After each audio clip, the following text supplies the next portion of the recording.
చిత్తూరు జిల్లా కుప్పం సొంత నియోజకవర్గం, చంద్రబాబు నాయుడు సొంత నియోజకవర్గంలో పరిస్థితి అది. ఏడన్నా దుంకి సావచ్చు చంద్రబాబు నాయుడు. కనీసం కుప్పంలో కూడా కనీసం రైతులు, కనీసం ఆయన సొంత కాన్స్టిట్యున్సీ రైతుల పరిస్థితి అట్లుందనంటే. ఇది వ్యవసాయ శాఖ మంత్రి కాన్స్టిట్యున్సీ, శ్రీకాకుళం జిల్లా మంత్రి అచ్చెన్నాయుడు నియోజకవర్గం టెక్కలిలో పరిస్థితి అది. క్యూ లైన్లలో ఇద్దరు ఏదైనా బాయోగి ఏదైనా చూసుకొని దుంకుతే బెటర్. నేను ఒకటే అడుగుతా ఉన్నా మిమ్మల్ని అందరినీ కూడా, అసలు మీ ద్వారా ప్రజలందరినీ కూడా ఆలోచన చేయమని అడుగుతా ఉన్నది ఒకటే. వైఎస్ఆర్సిపి పాలనలో, అంటే మా పాలనలో గతంలో జరిగిన మా పాలనలో, వైఎస్ఆర్సిపి పాలనలో 5 ఏళ్లలో ఎప్పుడైనా ఎక్కడైనా రైతులు ఇలా ఎరువుల కోసం రోడ్డు ఎక్కడం ఎక్కడైనా చూశారా అని అడుగుతా ఉన్నా. Simple question. వైఎస్ఆర్సిపి 5 ఏళ్ల పాలనలో ఎప్పుడైనా ఎక్కడైనా ఇలా రైతులు ఎరువుల కోసం అగచాట్లు పడడం, రోడ్డెక్కడం ఎక్కడైనా ఎప్పుడైనా చూశారా అని అడుగుతా ఉన్నా. మరి ఎందుకు జరగలేదు? వైఎస్ఆర్సిపి ప్రభుత్వ హయాంలో ఎందుకు జరగలేదు? ఎందుకు చంద్రబాబు నాయుడు గారి హయాంలో మాత్రమే ఎందుకు జరుగుతూ ఉన్నాయి? అదే ముఖ్యమంత్రి పదవే కదా. అప్పుడు జగన్ ఉన్నాడు, ఇప్పుడు చంద్రబాబు ఉన్నాడు. అదే ముఖ్యమంత్రి పదవే, అదే అధికారులే. అప్పుడున్న అధికారులే, ఇప్పుడు కూడా అధికారులే, అదే అధికారులే. మరి ఎందుకు ఈ పరిస్థితి? ఇప్పుడు ఎందుకు ఆ పరిస్థితి ఉంది, అప్పుడు ఎందుకు ఆ పరిస్థితి లేదు? కారణం జగన్ అనే వ్యక్తికి రైతుల మీద, రైతులకు కష్టాలు రాకూడదు, ఉండకూడదు అని తాపత్రయం ఉండేది. తాపత్రయం ఉండి రైతులకు మంచి చేయాలి, రైతులకు మంచి జరగాలి అనే ఆలోచనలో ఉంటే ఇలాంటి పరిస్థితులు ఉండవు. అది తేడా. ఇక్కడ పరిస్థితి ఎందుకు అనంటే, దీంట్లో కూడా స్కాములు చేసి దీంట్లో కూడా డబ్బెత్తాలన్న ఆలోచన చేస్తూ ఉన్నారు కాబట్టి పరిస్థితి ఇది. ఇంత దిక్కుమాలిన పరిస్థితి నిజంగా రాష్ట్రంలో ఉంది అని అంటే చంద్రబాబు నాయుడు సిగ్గుతో తలంచుకోవాలి. అడుగుతాను, సీజన్ రాగానే రాష్ట్రంలో ఎంత విస్తీర్ణంలో పంటలు సాగు చేస్తూ ఉన్నారు అని ఎవరైనా లెక్కలు కడతారు కదా. సీజన్ రాగానే రాష్ట్రంలో ఎంత విస్తీర్ణంలో పంటలు సాగు అవుతూ ఉన్నాయి, వీటికి ఎంత ఎరువులు కావాలి అని ఏ రాష్ట్ర ప్రభుత్వమైనా లెక్కలు కడుతుంది కదా.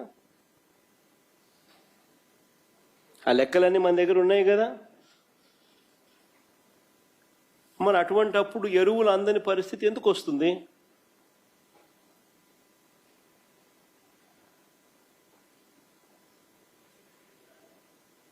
మొన్న ముఖ్యమంత్రి స్టేట్మెంట్ చూశాను, నేను ఆశ్చర్యపోయినా. నేను ముఖ్యమంత్రి గారు అన్న స్టేట్మెంట్, ఈ ఖరీఫ్లో 6,65 లక్షల మెట్రిక్ టన్నుల యూరియాను నేను సప్లై చేశామని, గత సంవత్సరంతో పోలిస్తే 97,000 టన్నులు అధికంగా ఇచ్చామని ముఖ్యమంత్రి స్టేట్మెంట్ ఇది. ఈ ఖరీఫ్లో 6.65 లక్షల మెట్రిక్ టన్నుల యూరియాను సప్లై చేశామని, గత సంవత్సరంతో పోలిస్తే 97,000 టన్నులు అధికంగా ఇచ్చామని చంద్రబాబు గారు మొన్ననే ప్రెస్ మీట్లో చెప్పారు. ప్లే చేయమ్మది ఒకసారి ఆయన అన్న మాటలు కూడా. దగ్గర 3 లక్షల టన్నులతో ఓల్డ్ బ్యాలెన్స్ ఉంది.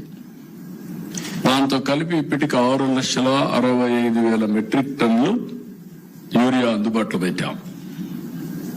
గత సీజన్తో పోల్చుకుంటే ఈ రోజు ఈనాటికి 97,000 మెట్రిక్ టన్నుల యూరియా అధికంగా సరఫరా చేశాం. రైతులకు ఈ మొత్తం యూరియా కూడా చేరింది.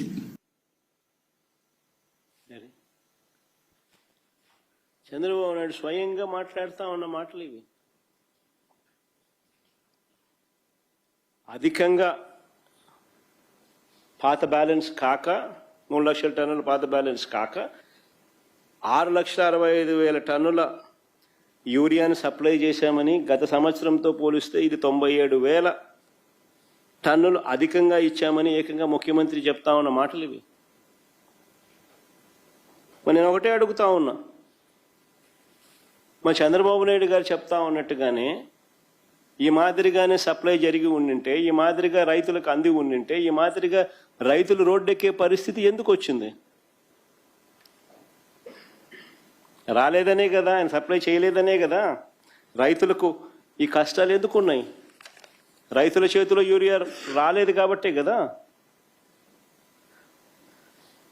ఈ పరిస్థితి ఎందుకు వచ్చింది రాష్ట్రంలో.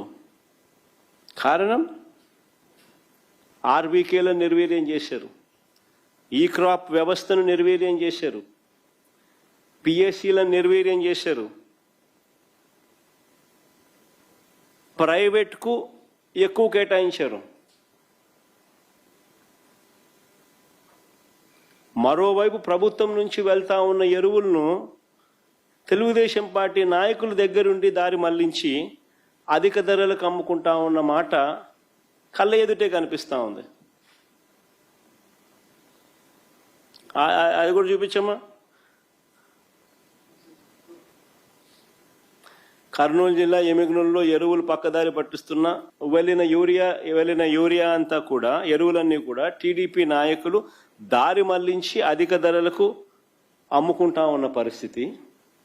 మరోవైపు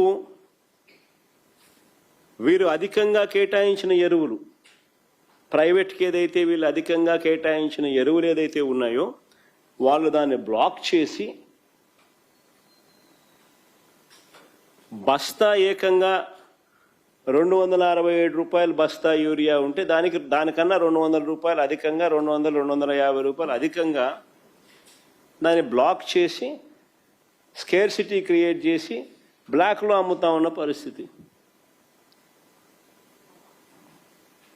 ఇలా బ్లాక్ మార్కెట్లో ఎరువులు అమ్మడం ద్వారా చంద్రబాబు నాయుడు గారు దీన్ని ప్రోత్సహించడం ద్వారా డైరెక్ట్గా భాగస్వామి కావడం వల్ల దాదాపుగా 200 నుంచి 250 కోట్ల రూపాయల స్కామ్ ఇది.